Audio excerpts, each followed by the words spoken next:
a comenzar, hermanos, nuestro estudio de esta mañana. Así como están en sus lugares, les agradezco que me acompañen en oración. Vamos a inclinar el rostro, por favor. Bendito Padre, gracias Dios por esta mañana. Señor, rogamos este momento que tu Espíritu, Padre, nos acompañe, esté con nosotros, dirija este estudio, Señor, que sea tu palabra expuesta a Dios y no la opinión de los hombres. Queremos agradecerte, Dios, la presencia de todos mis hermanos, rogándote, Dios, que tú nos ayudes a comprender las Escrituras, tu mensaje, Señor, y esta mañana hacernos un examen del corazón, Señor, para ver que no tengamos esta enfermedad, y si la tenemos, pues trabajar en ella, Dios, de acuerdo a tu palabra. Bendito Padre, una vez más queremos rogarte que quites de nuestro corazón cualquier cosa que nos distraiga y nos ayudes a tener sabiduría en este momento. Gracias te damos y te pedimos esto en el nombre de nuestro Señor Jesús. Amén. Bueno, mis hermanos, ¿qué estamos estudiando?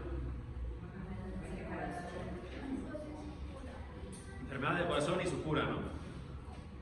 ¿Y qué vimos la semana pasada, hermanos? ¿Cuál? Envidia, dice Pam, ¿no? ¿Es cierto? Vimos la envidia, ¿no? Como una enfermedad del corazón, porque al ser una enfermedad que impide que las relaciones entre las personas sean correctas, también nos impide tener comunión con el Señor, por estar deseando cosas que pues Dios a lo mejor no nos ha dado en su momento, o desear las cosas que le ha dado a otras personas, o inclusive molestarnos, ¿no? Este era uno de los conceptos que veíamos, que la envidia es el disgusto que causa el que las otras personas pues vayan progresando, ¿no? Tengan bendiciones. Hoy vamos a ver otra, pero antes vamos a recordar nuestro texto base. Mateo 5.8 es la base de toda esta serie de estudios. ¿Qué dice Mateo 5.8? Los de limpio corazón, porque ellos verán a Dios. Solo los de limpio corazón verán a Dios. Eso quiere decir que si su corazón no es limpio y usted tiene el deseo de ver a Dios, que yo creo que todos lo tienen, pues entonces tendríamos que cuidar nuestro corazón. Si no está limpio, quizá está enfermo, ¿no? Y por eso es que estamos estudiando esto. Vamos a ver, mis hermanos, ¿qué vamos a estudiar el día de hoy? Como siempre les voy a poner una imagen y ustedes me van a decir de qué se trata estas clases que vamos a ver. A ver, ¿no sé si se alcanza a ver un poquito o no? Sí. ¿Qué están viendo acá de este lado? No se alcanza a ver. ¿No alcanza a ver? Mira, ¿alguien me puede ayudar a apagar la luz de acá nada más para que vean? Está atrás. Allá abajo. Gracias. Rápido, nada más rápido. ¿Alcanzan a ver mejor? ¿Qué hay de este lado? Un muchacho, ¿alguien le está dando algo? ¿Qué es? No, bueno, le están dando unas llaves, ¿no? ¿Y qué cara tiene esa persona? Está como enojado o desagrado. Como de desagrado, molesto, ¿no? Eso es lo que parece ir por acá. Es una feliz. ¿Y cómo va? ¿Va el carro? De hecho, ahí no se ve, pero me va a descalzo el hombre. ¿Qué pueden ver en esta imagen? Gracias. Esta persona, pues a pesar de que tiene, pues, o sea, que tiene bienes materiales, no se ve contento. A pesar de que tiene algún bien, una bendición en este caso, no está contento. ¿Qué les recordaría en una sola palabra? Vacío. ¿Cómo? Vacío. Bueno, vacío, pero enfermedad del corazón. Angustia. Ingratitud. ¿Cómo? Ingratitud. Fui un poco dramático otra vez. La ingratitud y el egoísmo es lo que vamos a ver el día de hoy.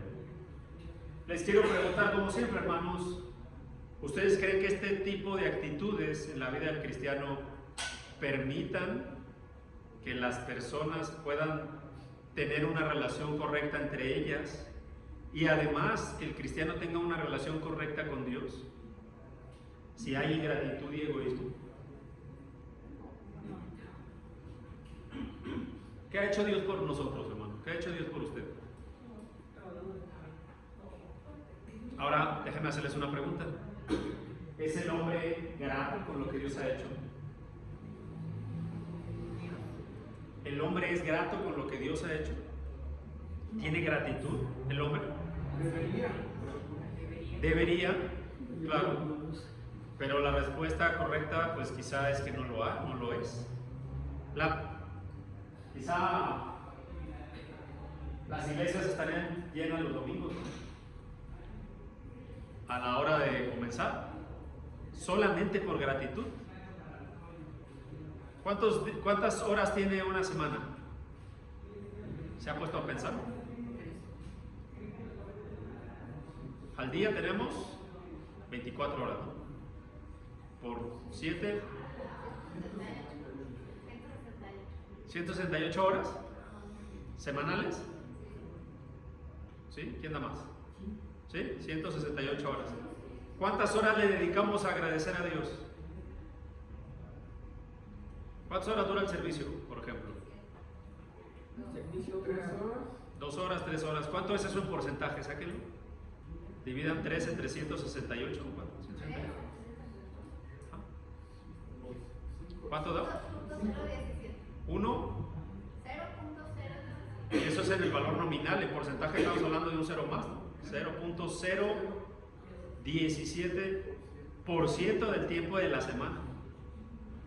A Dios, al menos como congregación, ¿no? Después tenemos estudios los martes, los miércoles, los jueves, los viernes. Pero mire cómo vamos entrando al tema de la ingratitud. Porque cuando nosotros estudiamos estas enfermedades del corazón, lo primero que se nos viene a la mente son otras personas. Cuando veamos el tema de la envidia, el chisme, el orgullo, el prejuicio, los juicios duros, no pensamos en nosotros. Siempre pensamos en otra persona. Pero este estudio no es para pensar en los demás, es para hacer un análisis propio.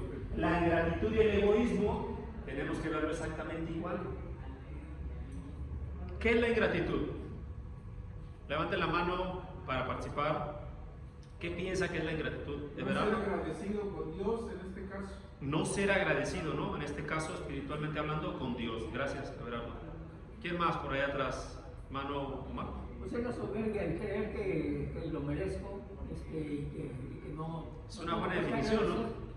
Es tener soberbia, ¿no? Creer que nos merecemos todo. Hermana Rosita, ¿qué piensa, hermana, acerca de la ingratitud y el egoísmo? ¿Cómo lo podría definir? No es agradecido.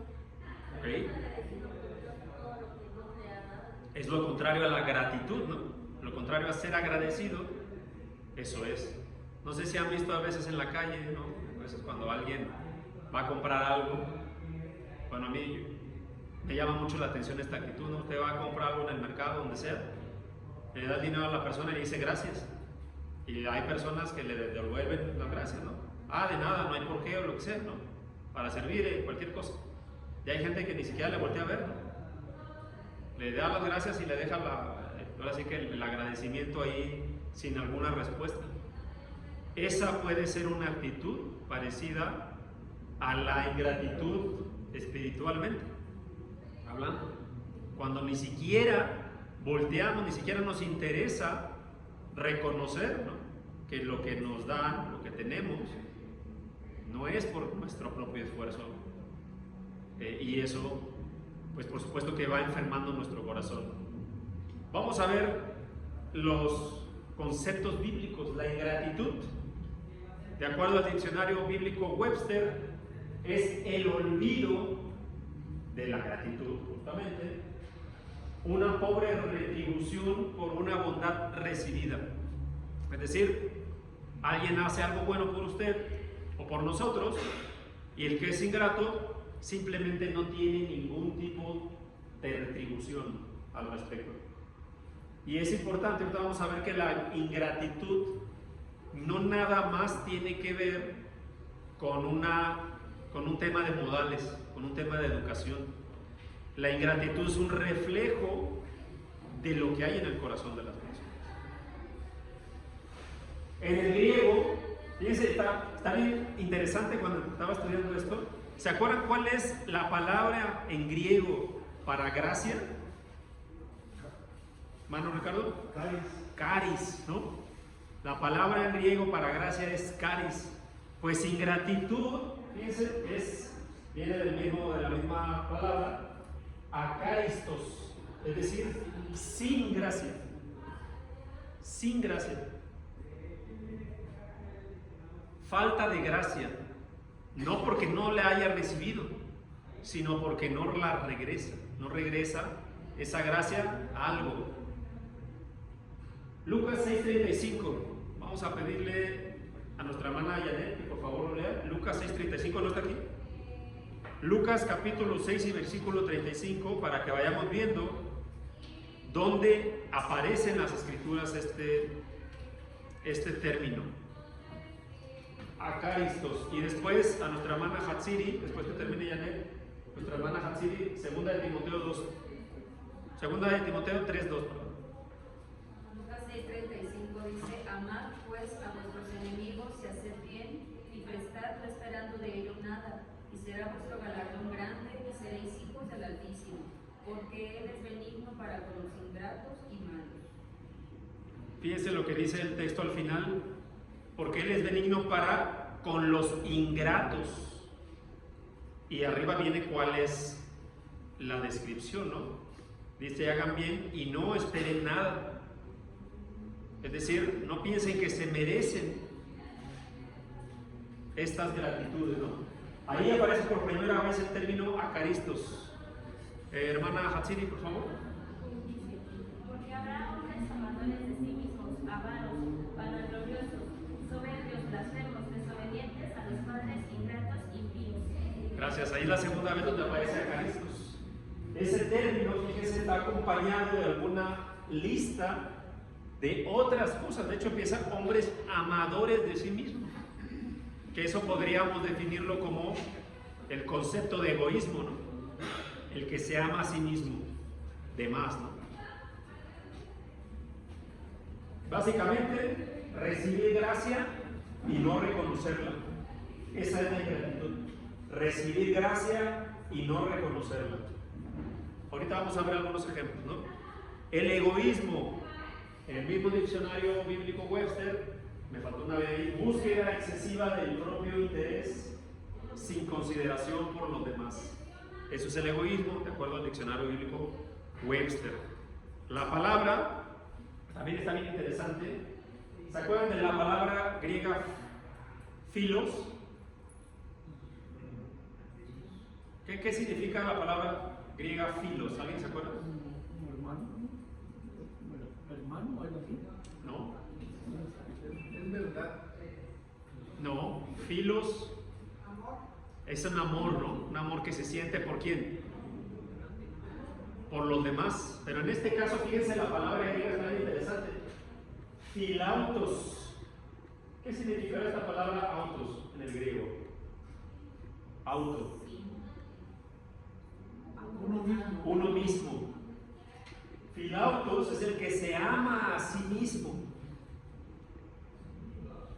Y uno podría decir, bueno, ¿qué tiene de malo, no? Cuando usted hace, yo me acuerdo hace mucho tiempo cuando estaba en la universidad, bueno, no tanto tiempo, ponían una pregunta a unos maestros, ¿no? Y decía, ¿qué es lo más importante para ustedes, no? Mucha gente decía, no, pues mi papá, mi mamá, la carrera. Y me acuerdo que nos enseñaron en aquel entonces, yo creo que malamente, pues era una enseñanza de hombres, ¿no? Que lo más importante tendríamos que ser nosotros mismos. Realmente lo más importante tiene que ser Dios en nuestras vidas. Pero ese tipo de pensamiento del que el más importante soy yo por encima de todos los demás, eso se puede decir como filántropo, ¿no? El egoísmo, cuando el Señor Jesucristo enseñó todo lo contrario, poner nuestra vida por los demás. Ese es el otro tipo de amor que enseñó. ¿Alguien se acuerda cuál es ese tipo de amor? El ágape, ¿no? Que es el amor desprendido. Segunda de Timoteo 3:2. Aquí me parece que ya se había leído, así que no lo vamos a leer. Matriz clave dice: amarse tanto que uno se vuelve el centro de sus propios intereses. Es decir, nada más importa, no hay nada más importante que satisfacer mis propios deseos. ¿Han visto a los niños luego cuando llegan y les, no sé, por alguna razón tienen un pan y los demás no tienen pan? ¿Qué hacen los niños normalmente? Lo manifiestan. Bueno, primero lo enseñan, ¿no? Miren, yo tengo pan, ¿no? Algunos niños que han sido enseñados a lo mejor así, van y le dan a los demás, ¿no? A veces agarran el pedacito de pan y dicen para ti, ¿no? Pero hay otros, normalmente no hacen eso, ¿no? Oye, pero yo quiero, no, sácate, ¿no? Y no le dan a nadie. Pues eso es el satisfacer las propias necesidades. En las etapas tempranas de la humanidad, pues nosotros aprendemos a socializar, a convivir y aprendemos muchas cosas con respecto al compartir, ¿no? ¿Ustedes creen que haya habido ejemplos bíblicos de ingratitud? A ver, ¿qué se les ocurre? Mencióname uno rápido así. Nabucodonosor. ¿Puedo explicarlo? Cuando le dio, o sea, se dio la gloria a sí mismo de lo que había logrado. Él se dio la gloria a sí mismo, ¿no? Gracias. Hermano Ricardo. Sí, hermano, también la historia de los leprosos, de los 10 leprosos que fueron limpiados por el Señor. En Lucas 17, 18 dice que no eran, que los otros 9 no vinieron a darle gloria a Dios, solamente ese extranjero. Ese es un muy buen ejemplo de ingratitud, ¿no? Ahorita vamos a ver eso. Números capítulo 11, no lo vamos a leer todo porque es muy largo, y y Éxodo capítulo 16. ¿Qué había pasado aquí? Dios había liberado al pueblo egipcio de 400 años de esclavitud. 400 años, ¿se imaginan? ¿Cuántos años de independencia tiene México? 200 y algo, ¿no? 210, 214, una cosa así. Fue en 1810, ¿no? Pues no llegamos de 250. ¿Usted se imagina vivir en esclavitud 400 años? ¿Cuántas generaciones no pasaron en esclavitud y pensaban que seguramente así era la vida? Pues Dios los rescató y luego los hizo caminar después de hacer muchos milagros, como las plagas, como abrir el mar, como protegerlos con una columna de fuego, como a pesar de que estaban en el desierto darles agua.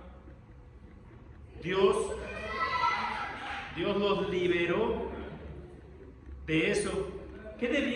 ¿Cuál creen que tendría que ser el sentimiento de una persona que ha sido liberada de la esclavitud? De agradecimiento, sería lo lógico, ¿no? ¿Ustedes qué piensan? Debería ser lo lógico. ¿Qué cree que hizo el pueblo? Se quejó amargamente, tanto que si ustedes ven ahí en Números, si pueden leer primero Éxodo 16 y luego Números 11, se van a dar cuenta que el pueblo se quejó tanto que le dijo: allá donde éramos esclavos teníamos donde dormir, comíamos carne y teníamos techo, ¿no? No andábamos caminando todo el tiempo. ¿Cómo nos acordamos de aquello? ¿Se imagina usted el nivel tan grande de ingratitud que hubo? Más adelante incluso Dios les dijo: bueno, ¿quieren comer? Ahí les va el maná, porque era un desierto, no nada. El maná era como un grano, ¿no? Que con eso podían pues comer, era básicamente carbohidratos, ¿no? Esenciales para la vida además. Lo hizo caer del cielo. Imagínense que empiece a caer, no sé, voy a poner palomitas de maíz, ¿no? Del cielo. Qué gran bendición, un milagro, ¿no? Pues ¿qué creen? Se fastidiaron del maná y ya querían carne. Y luego Dios les hizo que llegaran codornices, ¿no? Para que tuvieran carne. Les dijo: pero no coman más de lo que deben, nada más guarden para ustedes y para el día. ¿Y qué creen que hicieron? Pues empezaron a agarrarlas casi que en cubetas, ¿no?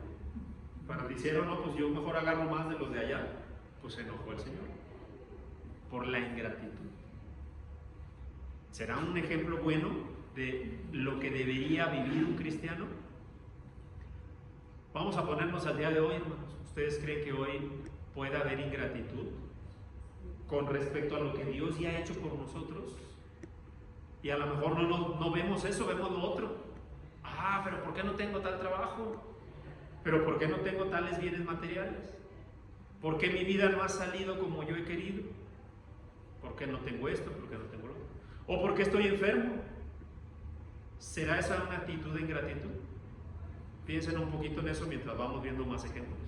Lucas 17, ya lo mencionaba nuestro hermano Ricardo. ¿Se acuerdan de estos hombres? ¿Se acuerdan de esta parábola? ¿Sí se acuerdan de esa parábola? Pues no era parábola. No era parábola. Fue un hecho de la vida real, ¿no? El Señor iba caminando y vio a 10 leprosos. Y esos 10 leprosos fueron sanados por el Señor Jesús. ¿Y qué pasó con esos leprosos? ¿Agradecieron ser sanados? 9 de ellos fueron sanados y vamos, ¿no? Se fueron a lo que tenían que hacer. Dice la Escritura ahí en los versículos, me parece a partir del 15, que uno de ellos regresó glorificando a Dios, dice, y dando gracias. Solo uno. Esa es una actitud buena y correcta. Fue sanado. ¿Usted sabe lo terrible que era la lepra o lo que es la lepra? La gente no nada más, a veces pensamos en esas imágenes, ¿no?, que tenían llagas en la piel. No es así nada más. La gente perdía las extremidades, se les caían literalmente los dedos, las manos quedaban así, se les caían las orejas, la nariz, los labios. ¿Se imagina eso? Y además la picazón en la piel era tremenda. Esa enfermedad no tuvo cura hasta los tiempos modernos. O sea, los tiempos modernos me refiero a los últimos 150 años. Pero hubo milenios donde esa enfermedad era mortal. ¿Sí, hermana? Bueno, dice la Escritura que el mismo Señor Jesús dice, ¿no fueron 10 los que fueron sanados? ¿Dónde están nosotros? Pero dice que ese era un extranjero. Era un samaritano, exactamente. Él era un samaritano, imagínense. Entonces, esa enfermedad era terrible. No había cura. Les vuelvo a repetir, hasta hace unos pocos años, dentro de todo el umbral de la historia humana, nunca había tenido cura esa enfermedad. Y esos hombres fueron curados. Ni siquiera se regresaron a agradecer el ser curados. ¿Le parecerá que hoy podemos vivir con ese tipo de actitudes? Voy a poner un ejemplo bien medio tonto, ¿no? A veces vas a comprar algo o en el micro o lo que sea, en el autobús, y le das gracias al chofer y ni siquiera te voltea. Es algo parecido, pero vuelvo a repetir, la ingratitud no nada más es falta de modales, no es falta de educación cívica, ¿no?, si le quieren llamar así. Es un reflejo de lo que hay. Romanos 1:21, Pablo pone la gratitud como el primero de los pasos, la ingratitud como el primero de los pasos en una cadena de decadencia moral. Habla del endurecimiento del corazón, de una mente reprobada, del entenebrecimiento de las personas. Y al final de esos versículos, más adelante creo que es en el versículo 23, puede ver cómo dice que el Señor ha entregado a la inmundicia a este tipo de personas. ¿Cuál es la inmundicia? Ese tipo de cosas que desean. ¿Desean ser así? Vivan así. ¿Y dónde empezó todo eso? Según al menos este texto, con una actitud de ingratitud hacia Dios, de no agradecer lo que Dios dio. Segunda de Timoteo 3:1-2, ya se leyó hace rato, ¿no? Los ingratos están dentro de una lista de cosas que iban a pasar en los posteriores días. Es decir, cuando el hombre pierda la gratitud por lo que tiene, eso mismo va a llevar a otras cosas. Entonces, para ir avanzando en la ingratitud, como decíamos, no es una falta de modales, no es que andaba muy apurado, no es que sí soy grato pero no lo externo. Vamos a ver cómo expresarlo de manera física, verbalmente y con acciones. Eso es la gratitud. No pensar, sí estoy agradecido por las cosas que tengo o las cosas que otros hacen por mí. el egoísmo es la raíz de la ingratitud. Es decir, la persona que es egoísta, que se ama a sí mismo en exceso y que únicamente busca su propio bien, satisfacer sus propias necesidades, de ahí, de ese sentimiento de egoísmo, nace la ingratitud. Es el síntoma, la ingratitud es el síntoma que resulta cuando esa persona egocéntrica o ese egocentrismo hace que se nuble la vista, ¿no? El egoísta no agradece, fíjense esto interesante, ¿no? El egoísta no agradece porque en su mente, en su perspectiva, todo lo que recibe en la vida o ha recibido, simplemente es porque lo merece. Es más, el egoísta, el ingrato, no nada más no agradece porque piensa que lo que tiene es porque debe de tenerlo, sino que aún espera más y mejor. Por eso ni siquiera da agradecimiento de lo que se le da, porque lo que ya se le dio le parece poco, desea lo de otros o desea algo mejor. Hay que tener esto en cuenta. ¿Qué causa que una persona sea ingrata? ¿Qué puede causar esta actitud? Falta de conciencia, ¿no? Eso es bien importante, ahorita lo vamos a ver. Falta de conciencia. ¿En qué? En la vida en general. Falta de conciencia en su propia vida y falta de conciencia en lo que Dios le ha dado. Número 1, el olvido. De acuerdo con el autor de este libro, Wendell Winkler, el olvido es el enemigo número 1 de la gratitud. ¿Por qué? Porque se han olvidado. Salmos 103, versículo 2. ¿Quién quiere leerlo? Salmo 103, versículo 2. ¿Mana Esther? Salmo 103, 2.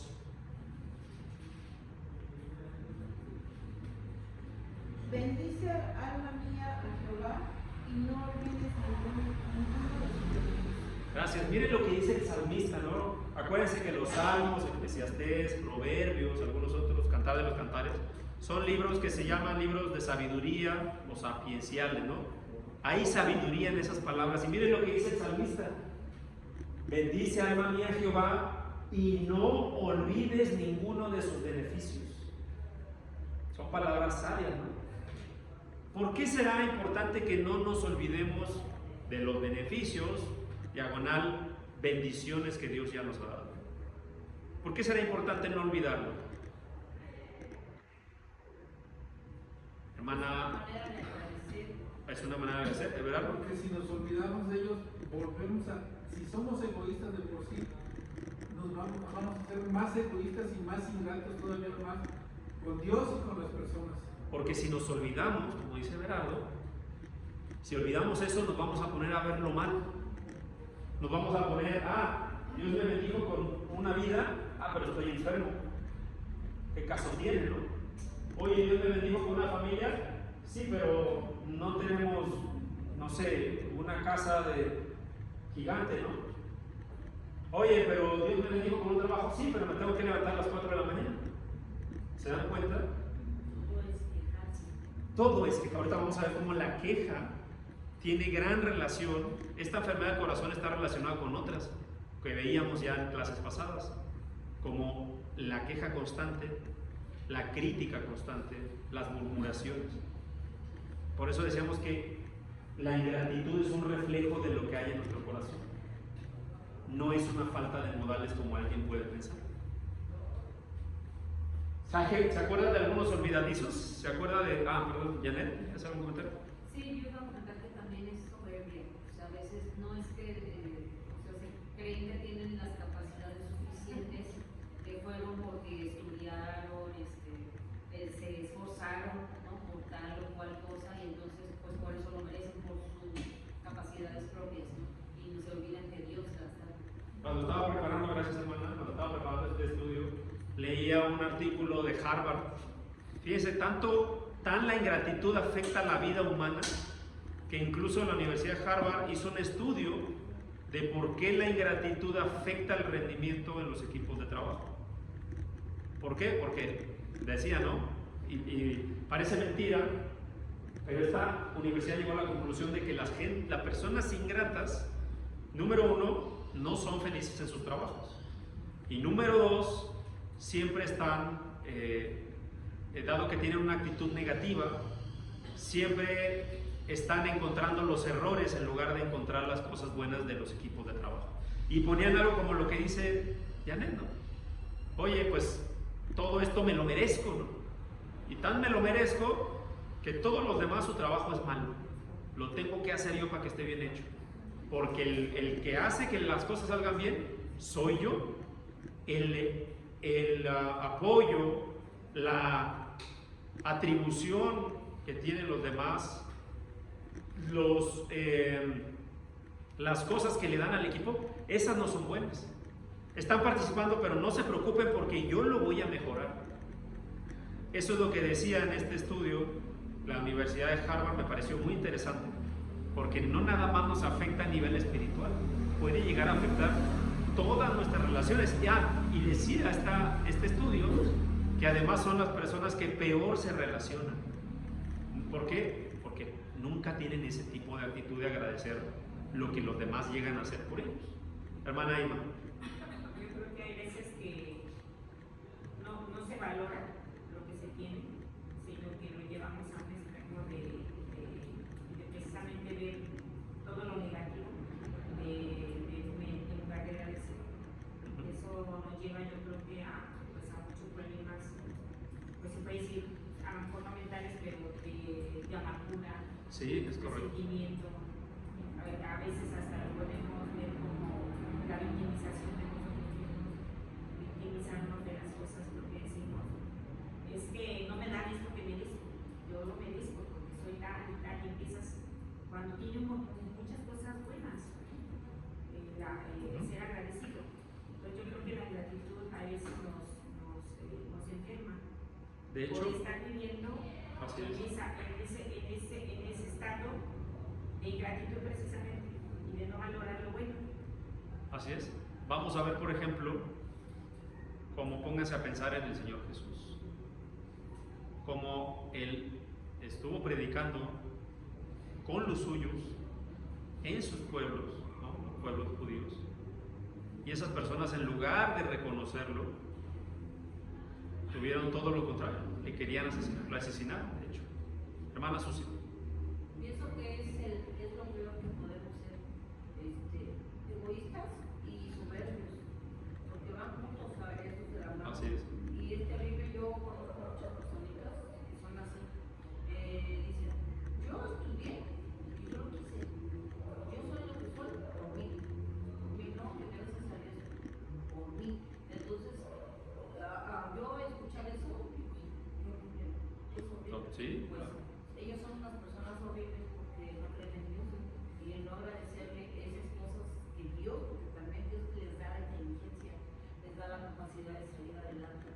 Pues sí, es feo el sentimiento, pero no serán pues, Así buenos, es. la verdad. Miren los ejemplos bíblicos. ¿Se acuerdan de José y este copero? O el jefe, más dicho, los coperos, ¿no? Que gracias a lo que José había hecho, pues pudo salir, ¿no? Él dijo, no te olvides de mí cuando vayas a hablar con el rey. ¿Qué fue lo primero que hizo? Se olvidó, ¿no?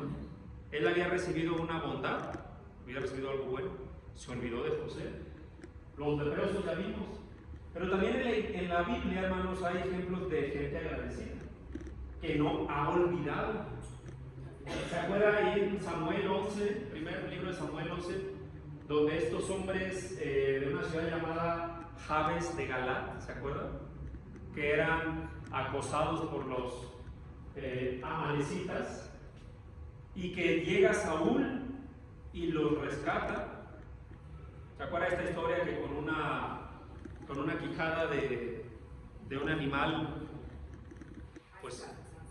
No, pero acá hay una historia donde Saúl está con unos animales, y tanto es su coraje que con esa quijada de un animal hace ahí un matadero, ¿no? Pues, pero después de eso, él va y libera a este pueblo de Jabes de Galat, y libera a estas personas, porque estas personas de Jabes de Galaad les habían dicho a este pueblo extranjero: nosotros queremos hacer pacto con ustedes. Y estos hombres le dijeron: bueno, ¿quieren hacer pacto con nosotros para no morir? Sáquense el ojo derecho. Y Saúl los rescata. ¿Qué pasó años después? Cuando Saúl muere. ¿Se acuerdan? Saúl murió y pues estos hombres habían tomado el cuerpo de Saúl y se lo habían llevado por allá a los altares de Ástaroth, dice la historia. Estos hombres de Jabes de Galaad lo regresaron. ¿Por qué? Ahí dice la escritura: simplemente por gratitud de lo que había hecho Saúl. Lo regresaron, lo enterraron, bueno, quemaron su cuerpo y dice que los huesos los enterraron, porque estos estaban profanando, ¿no? Digamos, el cuerpo ya sin cabeza de Saúl. El leproso, que además era samaritano. Recuerden que los samaritanos y los judíos pues estaban enemistados, ¿no? Este hombre regresó y dio gracias. Pablo, cuando tuvo la oportunidad, cuando él en esta carta le escribe a Timoteo, agradece que el Señor le haya rescatado, poder haber estado sirviendo. Él agradece esa parte. Debemos de pensar, hermanos, en nosotros. ¿Nosotros somos personas olvidadizas o somos personas que recordamos lo que el Señor ha hecho por nosotros? Sí, hermano Ricardo. Por ejemplo, hermano, sería el 2 Corintios 5, el mamá del Sirio. Claro, es un buen ejemplo también. Vean en las escrituras, hermanos, por ejemplo, cómo los hombres de Dios tienen muchas cosas en común. Por ejemplo, cuando lee uno Gálatas, ¿no? Todos estos héroes de la fe, como algunos de ellos, o más dicho, todos los hombres de Dios tienen en común no nada más la fe, sino que siempre se acuerdan de las promesas de Dios y siempre se acordaron de lo que Dios ya había hecho por ellos. Así que hagamos la pregunta: ¿somos nosotros personas que nos acordamos de las bendiciones de Dios o las olvidamos? Hay que hacernos esa pregunta. ¿Qué otra puede ser? ¿Otra causa puede haber? Acostumbrarse a vivir básicamente en una vida pesimista. Cuando nosotros nos acostumbramos a vivir de manera pesimista, tendemos a pensar que todo es malo, todo está mal y todo lo que vayamos a hacer en el futuro también va a salir mal. Y además, que todos actúan en contra de nosotros. Eso es acostumbrarse a vivir en una vida pesimista, ¿no? Romanos 8:28 dice la escritura: y sabemos que para los que aman a Dios, todas las cosas, todas, no algunas, todas las cosas cooperan para bien. Fíjense cómo es contrario a lo que estamos poniendo aquí en esta diapositiva. Vivir una vida pesimista es lo contrario a este texto. Cuando nosotros entendemos este texto, cualquier cosa que nos suceda puede ser buena, pues obviamente vamos a estar contentos, ¿no? Pero cuando nos pasan cosas que no deseamos en nuestra vida, pues tenemos de dos: o nos enojamos, amargamos, frustramos o deprimimos, o simplemente seguimos adelante. Si usted tiene este texto, digamos, bien asimilado en su corazón, se va a dar cuenta que todo lo que nos pase, algo bueno va a haber ahí. Algo bueno, algún propósito Dios va a tener. Por eso, los cristianos, cuando hacemos algo, siempre lo encomendamos a Dios. Y por eso decimos, ¿no? Si Dios quiere, como dice la escritura, haremos esto o aquello. Porque cuando nosotros pensamos, estábamos viendo un video el otro día, ¿no? Que decía de una chica que según iba a hacer un viaje de 12 horas, me acuerdo ahorita. Y decía esta chica que ella siempre le iba bien en la vida, ¿no? A mí siempre me va bien en la vida. Y miren, un vuelo de 12 horas y me tocó la fila de los asientos, de los 3 asientos sola. Tienen que repetirse ustedes mismos: yo lo merezco y yo lo puedo y yo soy así, ¿no? Y decía esa chica que todo el tiempo ella se repetía esas cosas. ¿Qué va a pasar con esa muchacha cuando algo no le salga bien? A pesar de que se haya repetido 1000 veces frases. Se va a sentir mal, o sea. Se va a sentir mal porque su confianza, la confianza de esa mujer está en ella misma, en que ella quizá tenga el poder, a lo mejor ese es su pensamiento, de, como dicen hoy, ¿no?, de manifestar lo que le va a pasar. Me va a pasar esto porque yo pienso en eso, yo soy bien positiva que me va a pasar, decía esta persona. Pero ¿qué tal que el Señor no quiere que haga ese viaje? Vamos a suponer que le van a cancelar el viaje. Su confianza, como no está en ella, perdón, como no está en Dios, se va a frustrar y se va a olvidar. Así que no podemos vivir en una vida donde nuestro enfoque sea negativo. Muchos cristianos pueden no tener claridad o no querer tenerla sobre las bendiciones que ya se le han dado. Vuelvo a repetirlo. ¿Cuántos de aquí tienen alguna enfermedad? Un montón, ¿no? Yo conozco pues, la vida de la mayoría de los de aquí y sé que muchos estamos enfermos. Podemos vivir la vida agradeciendo tener un día más de vida, o podemos vivir la vida frustrados porque no tenemos la salud perfecta. Es su elección. Pero si usted no quiere ser egoísta ni ingrato, pues debería enfocarse en lo bueno. Ya vimos el ejemplo de los israelitas en el desierto. No habían sido liberados de la esclavitud y anhelaban volver a estar esclavos. Me parece una falta de cordura, ¿no? ¿Se acuerda de Jonás? No había sido bendecido con una tarea. Jonás, ve, levántate y ve a Nínive y predica que se arrepienta porque si no voy a destruir la ciudad. ¿Se molestó? ¿Se enojó? Porque sabía que la misericordia del Señor era grande y no quería hacerlo simplemente porque no quería que sus hombres sobrevivieran, porque quizá después iban a atacar al pueblo. Había una bendición, Jonás no la vio. Dar todo por sentado, es decir, a veces, hermanos, no nos somos conscientes que las cosas simples de la vida son una bendición. ¿Cómo qué? La propia vida misma. El hecho de que usted se levante es una bendición, porque ¿sabe cuántas personas mueren dormidas? Simplemente no despiertan al otro día. Bueno, no me acuerdo el número, ya lo había visto hace mucho tiempo, pero hay muchas personas que le dicen a su familiar: hasta mañana que descanses, al otro día no amaneció. Eso es una bendición.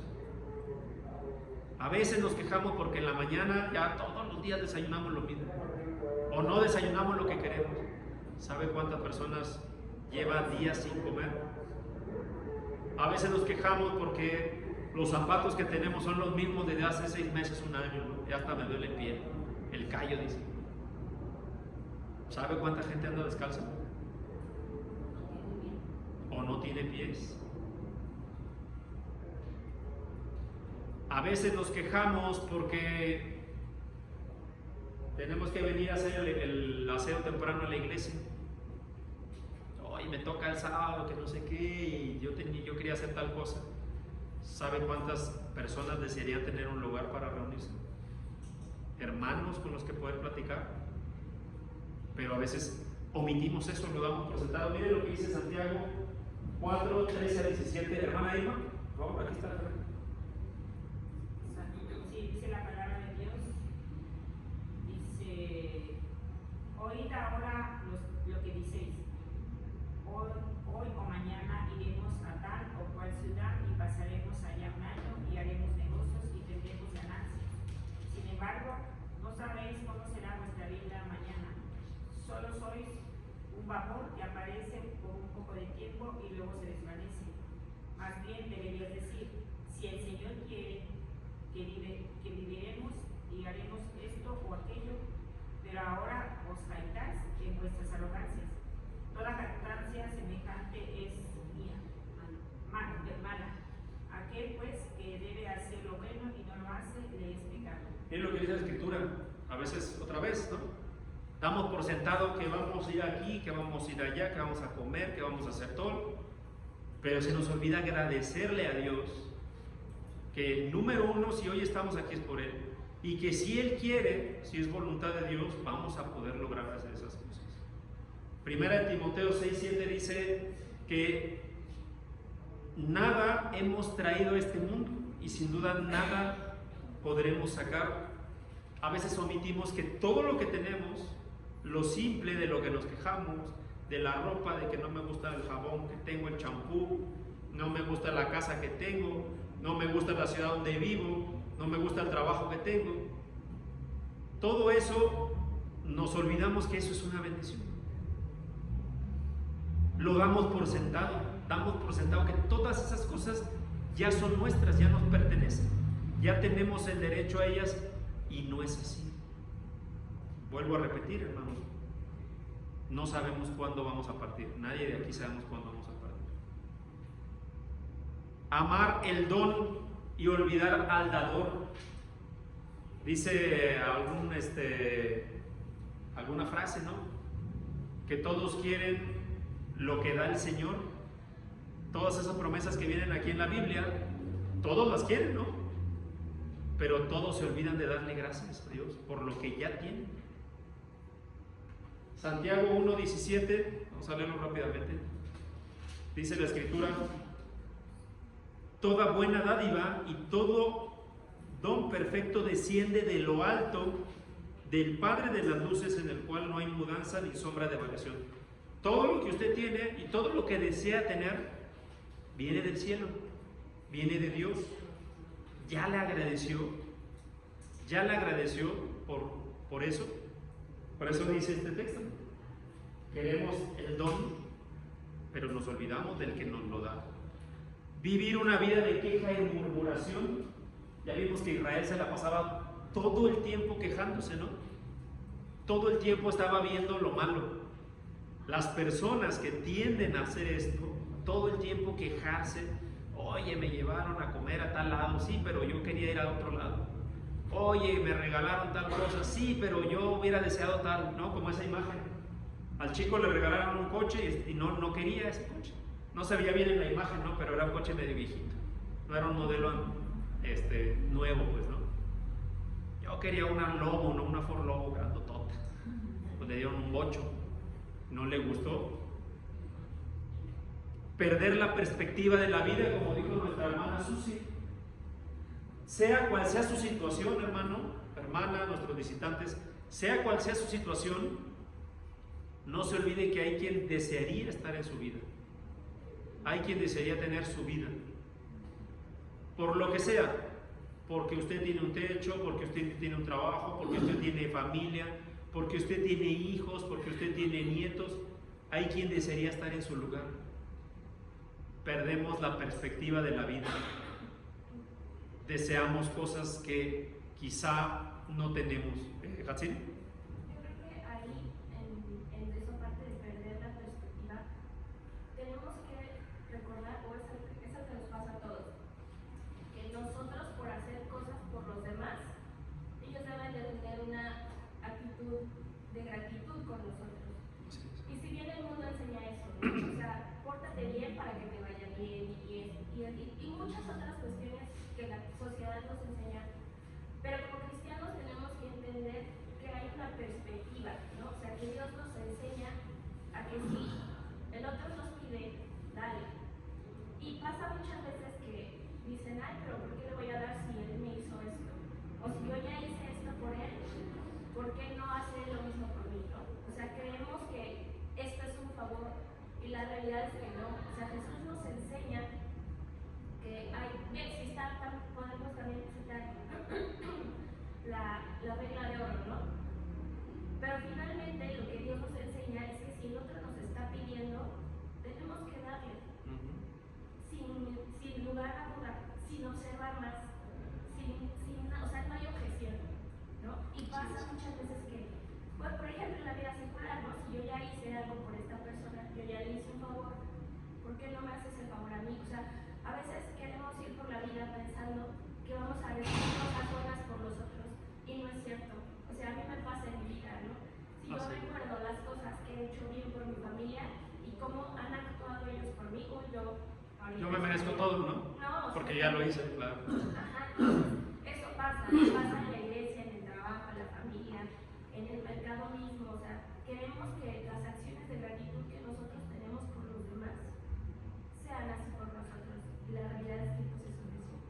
Hay una, gracias hermana, hay una doctrina que enseñan grupos religiosos, una doctrina falsa, ¿no? Llamada la doctrina de la prosperidad. ¿Qué quiere decir eso? Que usted tiene que venir a la iglesia y entre más te ofrenda, Dios le va a dar más, ¿no? Y hasta ponen, oye, están presumiendo, no, hombre, yo di $500 y no, voy a recibir mucho. Y hay otro y va a poner más, ¿no? Y es parecido a lo que dice la hermana. Juegan con eso, con las personas, para decir, si tú das mucho económicamente, no en el trabajo, no en el trabajo, en la obra, Dios te va a dar más, ¿no? Que te lo va a multiplicar, dice. No es así. Lo que Dios sí quiere de nosotros es nuestro trabajo, no nuestros bienes materiales. Vamos a dejar hasta aquí este estudio. No hemos terminado, nos falta ver la cura para la ingratitud y el egoísmo, pero por cuestión del tiempo lo vamos a dejar hasta aquí. Les agradezco mucho, mis hermanos. Hermano Ricardo, comentario. Sí, hermano, nada más como un comentario. Nosotros como cristianos, hermanos, el primer agradecimiento que le damos a Dios es a través de la oración. Y la palabra de Dios nos enseña en Efesios 4:6, que dice: por nada estéis afanosos, sino sean conocidas vuestras peticiones delante de Dios con oración y ruego, con acción de gracias. Entonces, ¿es malo pedirle a Dios cuando estamos en algún problema? No. Pero antes de pedirle que el Señor nos ayude en un problema que tenemos, siempre hay que agradecerle por todo lo que tenemos. Gracias a Él. Acción de gracias. Y luego ya, pedirle en oración nuestras aflicciones, nuestras preocupaciones, angustias, pero siempre hay que agradecer a Dios. Así es, hermano. De hecho, la próxima semana vamos a ver cómo la gratitud es la voluntad de Dios. Vamos a ver en 1 Tesalonicenses. Nos vemos la siguiente semana. Que Dios les bendiga, mis hermanos. Gracias.